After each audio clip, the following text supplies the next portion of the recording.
કોરાદેવ આપણે હિન્દુસ્તાનમાં પ્રવેશી ગયા છે. આપણી ભાષામાં કહીએ તો લુખાદેવ. અને અમે પહેલેથી કહેતા આવ્યા કે આપણે જો અમે ચાઇનાની વસ્તુ લઈએ ને એની કોઈ ગેરંટી આવતી નથી. તમે એની બત્તી લ્યો કે એની કોઈ પણ વસ્તુ આ સિરીઝો આવે છે, જેટલી ચાઇનાની ફોક્સ આવે છે એ લોકોને તમે એમ કહો 50 રૂપિયાનો બોલો. આ એલોજન કેટલી ને બાપુ 300 400 500 રૂપિયાની આપણે આવે, 1000 રૂપિયાની આવે. ચાઇનાની લો તો 30 રૂપિયાની આવે. લાઇટ એટલી ને એટલી આપે. પણ એને તમે એમ કહો કે આની ગેરંટી એટલે કે અહીંથી હેઠા ઉતરો એટલે પૂરું થઈ ગયું. તમે હાથમાં પૈસા દો ને એટલે તમારું પૂરું. એને તમે 30 રૂપિયા આપી દો, એલોજન તમે લઈને પછી બંધ થઈ જાય, તમને ચાલુ કરીને આપે. ઈ ચાઇનાથી કોરોના પધાર્યા છે આપણે ભારતમાં. અને માં ખોડિયાને વિનંતી કરી કે આ બાજુ નો આવે, ધંધુકાથી આનતા ઓલી બાજુ ભલે રહે. ઓલી બાજુ મહેમાન નથી આવ્યા ને કે મારો બેટો અમારી બાજુ મોકલે છે, આની પાસે વાંધો આવે. અહીંયા બેઠા છે ને જેટલા, એમાં તો ક્યાંય ન આવે. હું આમ તો છાતી ઠોકીને કહું અહીં ખોડિયાર બેઠી છે, ભગવતી બેઠી છે. આટલા બધા સાધુના ચરણોમાં કોરોના શું કરે ભાઈ? અહીંયા તો બધા સંતોના ચરણોમાં બેઠા છે. કોરોના ના આવે તો હોરોના કરી નાખે. તો મને તો કરી જ નાખ્યું હમણાં બાપુ આવતા.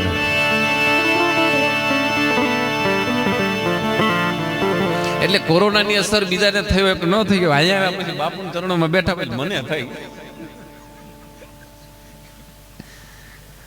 બહુ મોટો કોરોના મને અસર થઈ ગઈ જબરજસ્ત. પણ માં બેઠી છે ને એટલે હારાવા ના કરે. સુંદર મજાની રામચરિત માનસ કથા નો કાલે પૂર્ણાહુતિ છે. આપ સર્વનો જે સહકાર મળ્યો છે, જેટલા ભાવિક ભક્તોનો સહકાર જે આ કથામાં મળ્યો છે, એ બધાનો અહીંયા સ્ટેજ ઉપરથી અમે બધાનો આભાર વ્યક્ત કરીએ છીએ. તન મન ધનથી આપણે અહીંયા સેવા આપી હોય, પ્રેમથી ભાવથી કથા સાંભળી છે, બધાનો અમે આભાર માનીએ છીએ. માનું સાનિધ્ય છે, ભગવતીનું સાનિધ્ય છે. માને એક સ્તુતિ કરી કાર્યક્રમની શરૂઆત કરી. આજે ગુજરાતનું અનમોલ રતન, જેને માં સરસ્વતીના ચારે હાથ જેની માથે હોય, અને ગાવાની ગાય તો ઘણા બધા ગાય જ છે, પણ જે સરસ્વતીની કૃપા છે એ પોતાને જાણે છે, માને છે કે મારી માથે સરસ્વતીની કૃપા છે. એ મર્યાદાથી જે ગાય છે એવા બેન પૂનમબેન ગોંડલિયા, એને આપણે સાંભળવાનો લાવો છે. એકવાર આપણે એને તાળીઓના ગડગડાથી વધાવી બેનને. અને આવા તો આપણા અહોભાગ ક્યાંથી હોય? 1 મહિના સુધી એમના મોટા બેન આપણે રામ કથા સંભળાવે, અને છેલ્લા દિવસે પૂર્ણાહુતિના દિવસે નાની બેન આવીને આપણે ભજન સંભળાવે. આવો ભાવ ક્યાંથી મળે? બે બહેનો માટે એકવાર જોરદાર તાળીનો ગડગડાટ થઈ જાય. અને બાપુ દર વર્ષે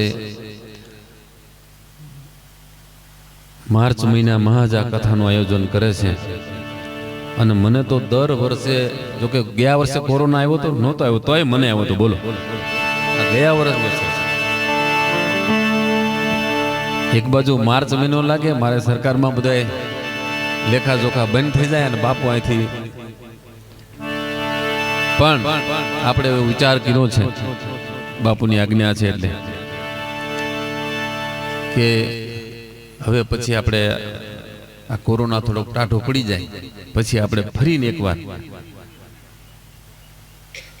પૂનમબેન ગોંડલિયાનો પ્રોગ્રામ અહીંયા સરકાર તરફથી આપણે લઈ આવશું. કોરોના થોડોક પાછો જતો રહે પછી. ત્યારે સરકારી તમામ કાર્યક્રમો બધા રદ થઈ ગયા છે.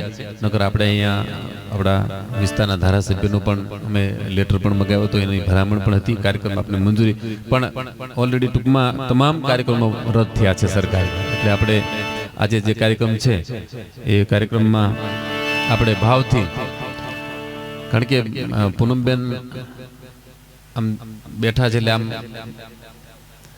તમને બધાને આમ જોવો એટલે એમ થાય કે પૂનમબેનનું વજન બહુ નહીં હોય, પણ પ્રોગ્રામ પત્યા પછી એનું વજન છે ને વધી જાય છે. એટલે હવે ઈ પાછા જો બાપુ બેઠા છે એ તો જગન કલ્યાણ અર્થ બેઠા છે, એટલે આપણે તો બધી રીતે આપણે બધા આપ ખૂબ સેવા કરો છો. પણ હવે આજે જે બધા આપણે એકત્રિત થયા છીએ એટલે બાપુએ મને એવું કીધું કે તમારા હિસાબે બેનનો પ્રોગ્રામ આપણે કર્યો છે. તો મને તો કોરોનાની અસર બહુ મોટી છે, તો શરૂઆત આપણે હું કરી, હું તમને અત્યારથી જાહેરાત કરી દઉં કે આજે પૂર્ણાહુતિનું આજે છેલ્લો દિવસ, પૂર્ણાહુતિની પૂર્વ સંધ્યાએ આજે સંતવાણી કાર્યક્રમ છે. એટલે આજે કાલે પૂર્ણાહુતિ છેલ્લો દિવસ છે. એટલે જે કાંઈ આપણા વિસ્તારમાં આપણા ઘર સુધી કોરોનાની અસર કોઈને ન થાય અને કોરોનાની અસર થાય ને પછી દવાખાને જઈને જે ખોટા પૈસા ખર્ચવા પડે એની કરતા આ મા ખોડિયારના સાનિધ્યમાં રામચરિત કથામાં આજ પૈસા, અને હું ગેરંટી મારીને કહું, પધારો બાપુ, નમો નારાયણ, કે કોરોનાની અસર આપને ન થાય અને ઈ ડોક્ટરને ઈ કોરોનાના પૈસા ન દેવા પડે તો ઈ આ ખોડિયારના સાનિધ્યમાં આપી દો. હું તમને આમ જો છાતી ઠોકીને કહું કે આ ભગવતી આ ખોડિયાર બેઠી છે, તમારા ઘર સુધી આ રોગ નહીં પહોંચવા દેવાનો મને વિશ્વાસ છે. એટલે 1100 રૂપિયા બટુક ઠાકોર તરફથી આજના પ્રોગ્રામમાં હું મારા તરફથી આપું છું કે મારા ઘરે કોરોના ન આવે. એટલે બધાએ અહીંયા દર્શક મિત્રોને હું મારી વિનંતી છે કે દર્શક મિત્રો આવા 1100 રૂપિયા મને આપે એટલે આપણે હું અહીં સ્તુતિ પૂરી કરું માતાજીની, ત્યાં અહીં 10,000 રૂપિયા 11,000 રૂપિયા થઈ જાય તો મને એમ લાગે કે ના ના આજે મા ખોડિયારના સાનિધ્યમાં બેઠા છીએ તો બધાને પ્રેમથી, કોઈને આંગળી સિંધીને મારે કેવું નથી, પણ 1100 રૂપિયા, અને 1100 નું હું એવું નહીં કહું બીજા કલાકાર જોડે તમે 1100 દો ને તમને એના 2200 કરીને, આ કઈ સ્ટેટ બેંક ઓફ ઇન્ડિયા નથી કે વ્યાજ સહિત આપે. પણ આ મેં કીધું ને કે અસંભવ વસ્તુને સંભવ કરી બતાવી માં ખોડિયાર છે નું સાનિધ્ય છે. એટલે દર્શક મિત્રોને વિનંતી કે હું માની સ્તુતિ કરું ત્યાં સુધીમાં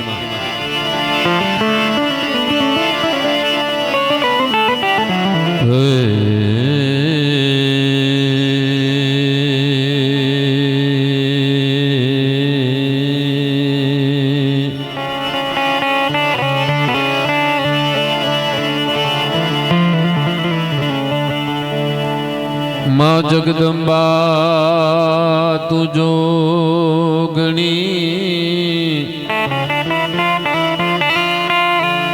એ માં જપી તિહારો જાપ,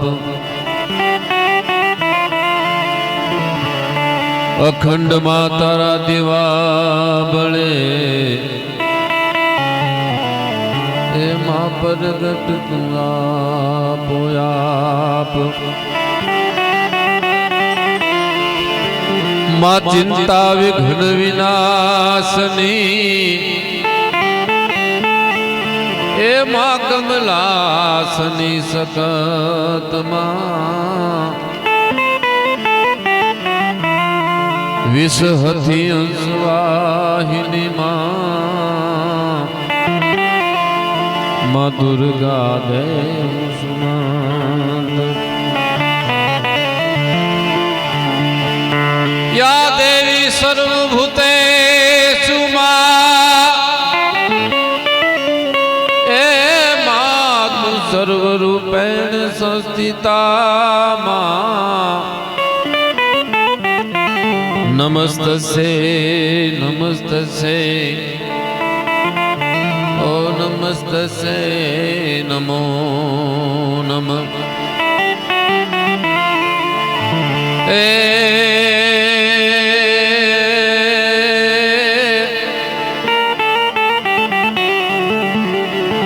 મારી દેવી દુઃખ હરણી કુળ દેવી કરણી કરજે સહાય. હે મારી જાહેર તું જગમાં જોગણી. અરે રે મારી પરગટ પીઠળાય. અરે રે માતું પરગટ પીઠળાય.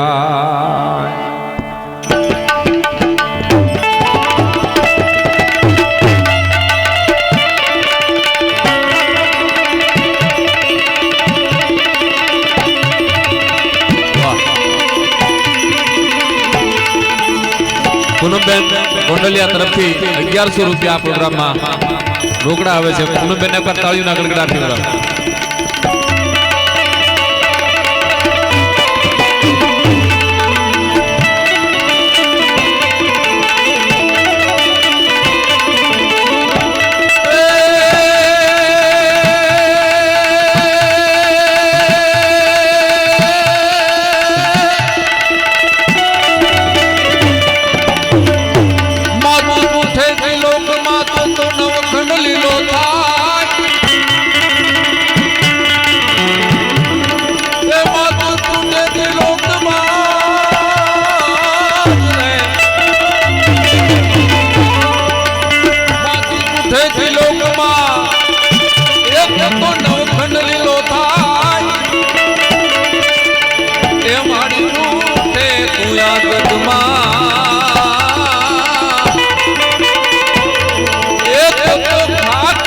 बनी जाय घोड़ली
ભગવતી આ ઘોડલના સાનિધ્યમાં મેં વાત કરી આજે પૂર્ણાવતીનો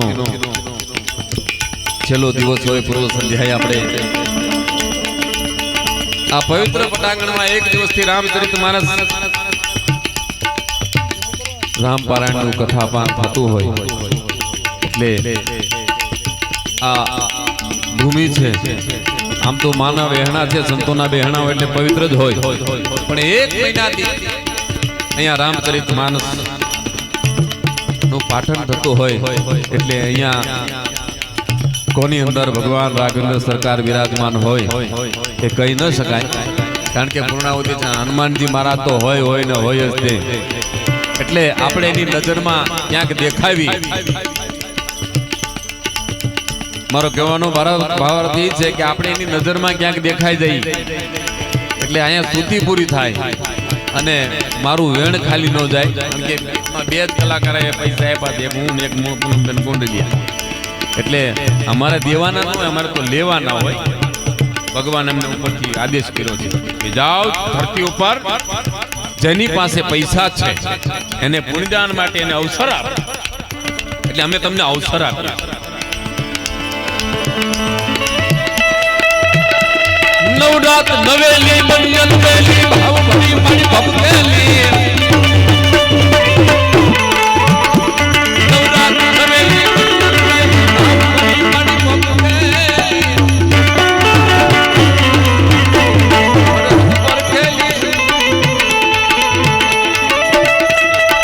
હું તો એમ સમજો તમે થપ્પો કાઢ્યો એટલે પૂરું એ કાઢ્યું. શું આપનું નામ સાહેબ? જયંતિભાઈ તરફથી 1100 રૂપિયા તાળીઓના ગડગડાટ વધાવો. તાળીઓ પાડતા જ રહીજો, તાળીઓ પાડવાથી કોરોના આગળ રહે છે.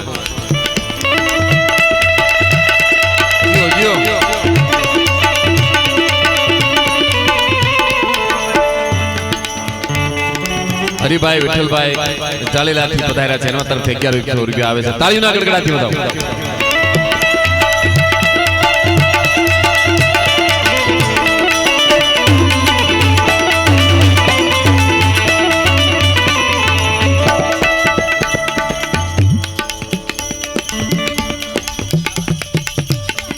જીંજુવાડા, વાહ, જીંજુવાડાથી નાની બેન ઝાલા પધાર્યા છે, ઝાલા સાહેબ પધાર્યા છે, એના તરફથી 1100 રૂપિયા આવે. તાળીના ગડગડાટથી વધાવો કે આવા કામમાં આપણા બહેનોને પણ અંદરથી આમ ભાવ થાય કે મારે કંઈક દેવું છે. નવરાત નવેલી બનિયન મેલી ભાવ હરીમાં સૌતેલી પર અંબર કેલી કમર કસેલી સુતાવેલી સાદે મની ચંપક વેલી નૈણ ભેલી સેજ સજી મણી સંગાતી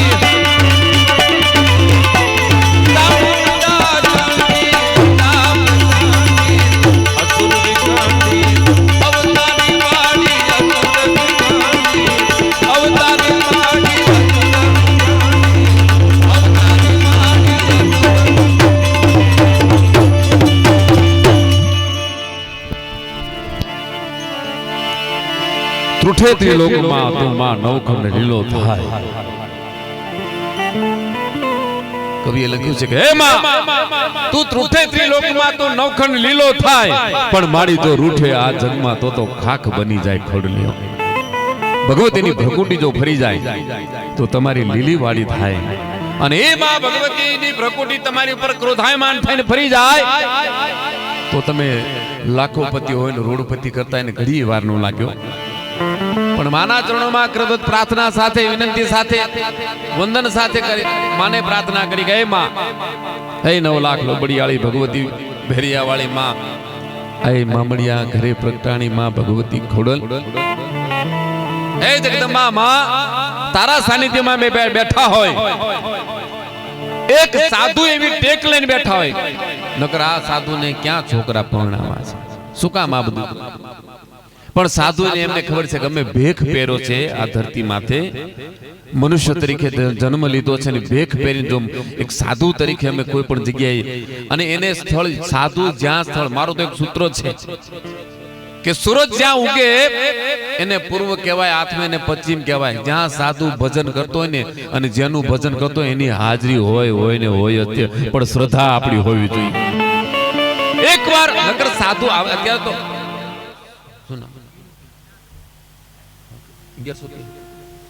વિનુભાઈ કાપડી વાળીથી પધારે છે, એના તરફથી 1100 છે. આમ જ પાછા લઈને પૈસા લીધા. તાળીઓના ગડગડાટથી વધાવો, પૈસા આપે ને તાળીઓના ગડગડાટથી વધાવો તો બીજાને દેવાનું મન થાય.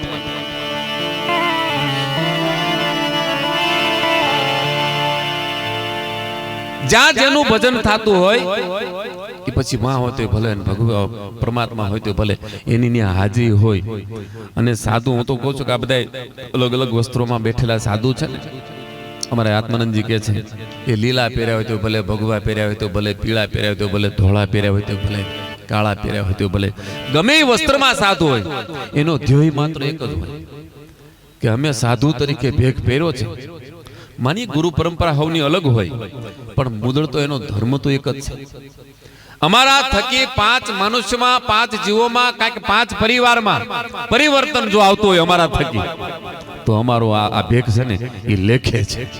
એ હાટું થઈને આ ધર્મના મંડપ કરી અને તમને બધાને બોલાવી, પ્રસાદ લેવડાવે, ભજન કરાવે, ભોજન કરાવે અને જ્ઞાન પણ તમને અહીંથી અપાવે. નકર આમને કાંઈ યુનિવર્સિટી ખોલીને કાંઈ તમારા માટે થઈને શું કામ કરવું જોઈએ? આપણે વિચાર કરીએ, આપણે તો કાંઈ હગા તો છે જ નહીં.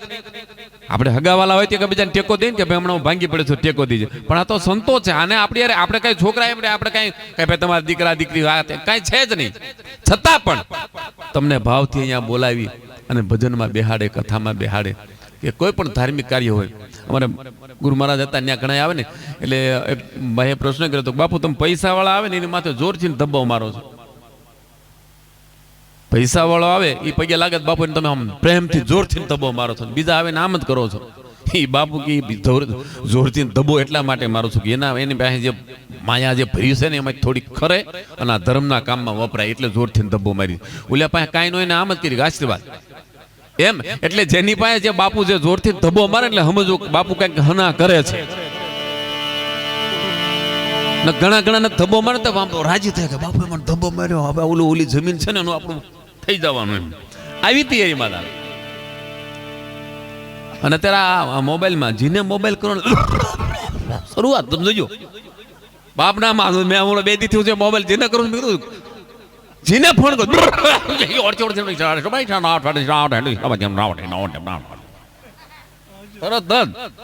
એટલે આ અસર આપણામાં ન ઘૂસે. આ બધાથી પર થવા માટે આ ધર્મનો એક પડદો છે. હું તમે શું કરી શકીએ? આપણી પાસે 2-3 રસ્તા છે સુખી થવા માટેના. એક તન, મન અને ધન. આ 3 વસ્તુથી આપણે સાધુ સંતોના આ ભગીરથ કામમાં આપણે સેવા કરી શકીએ. આપણે બીજું કંઈ ન કરી શકીએ. મહાપુરુષો જે કરે છે ને એવો તમે અખતરો કરજો. બાપુ 1 મહિનાથી આ સપ્તાહ બેહારી છે. બાપુએ તમને કોઈને એમ કીધું કે આ સપ્તાહમાં મારે ખોટ જાય છે એટલે હવે સંભાળજો એવું કોઈ કીધું? કારણ કે એને ખબર છે કે અમે ભેખ પહેર્યો છે. એને ભેખ ઉપર ભરોસો હોય અને એ ભરોસો છે ને એ ભરોસો ભેખ ઉપર એમને છે ને કે મારું કામ છે ને જેનો નામનું મેં બાનું પહેર્યું છે ને એ પૂરું કરશે. પણ એ કદાચ જેના નામનું એમને બાનું પહેર્યું છે ને જેની ઉપર એને ભરોસો છે એને કદાચ તમને અહીંયા મોકલ્યા હોય તો આ સમજાય જેવું છે. તમને અહીંયા મોકલ્યા છે એટલા માટે એની કઈ કૃપા થઈ હોય, કઈક કરુણા તમારી માથે વરસી હોય તો જ તમે અહીંયા સુધી આવ્યા હોય. નકર તો ડોયરામ ના ગયા હોય. સમજાય જેવું છે. આ તર્ક છે. એટલે આપ અહીંયા આવ્યા છો. આપને કરબદ્ધ પ્રાર્થના સાથે આ ભગીરથ કાર્ય થઈ રહ્યું છે. માગવાની મારે ટેવ નથી અને તાળીઓ પાડવાનું ઘડીએ ઘડીએ કહીશ નહીં. એ આપણે ટેવ નથી. પણ પાડો એકવાર તાળીઓ પાડો. આમાં સ્ફૂર્તિ મારે રામદેવ બાબા નથી કહેતા તાળીઓ પાડવાથી આમ શરીરની આમ નસો બધી ઓલી થઈ જાય એટલે લોહીનું સર્ક્યુલેશન સરસ રીતે થાય. એટલે લગભગ 4 જણાના નામ આવ્યા ને. 1 2 ને 3 4 5 6 નામ થયા. 6 નામ થયા ને. 4 નામ બાકી છે. 4 નામ બાકી છે. આપો એટલે સીધા જ ગણપતિ દાદા આવે. કારણ કે ગણપતિ દાદા છે ને એનું વજન બહુ છે.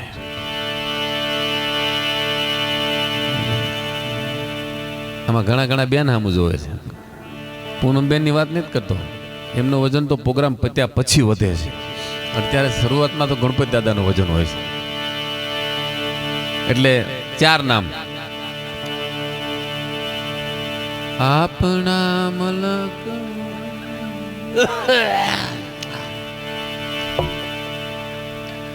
આમાં તો બધાને દેવાય. એવું કઈ નહીં. માયક વાળાને દેવાય, લાઈવ કરવા આવ્યા એને દેવાય. એવું કઈ થોડુંક બધા 1100 દેવાય કે 500 દેવાય. બાપુ બરોબર છે ને? મિલે જો કડી 500 રૂપિયા તો આપો. 4 બાકી છે ને એટલે 8 જણા 500 આપો. હાલો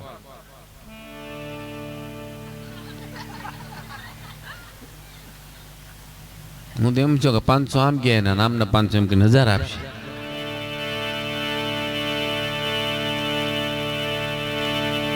કઈ વાંધો નહીં. કાર્યક્રમની શરૂઆત આપણે ગણપતિની વંદના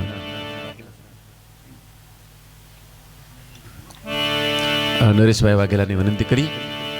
એવા સુંદર મજાના આપણો આખો મહિનાનો બેને તો સુંદર મજાની કથા કહીને આપણે બધાને એકદમ તૃપ્ત કરી દીધા છે. પણ આજે છેલ્લા દિવસે એવી ગણપતિ મહારાજની વંદના સાથે ભાવથી ભજનનો નાદ લઈ નરેશભાઈ વાઘેલાની વિનંતી કરીએ.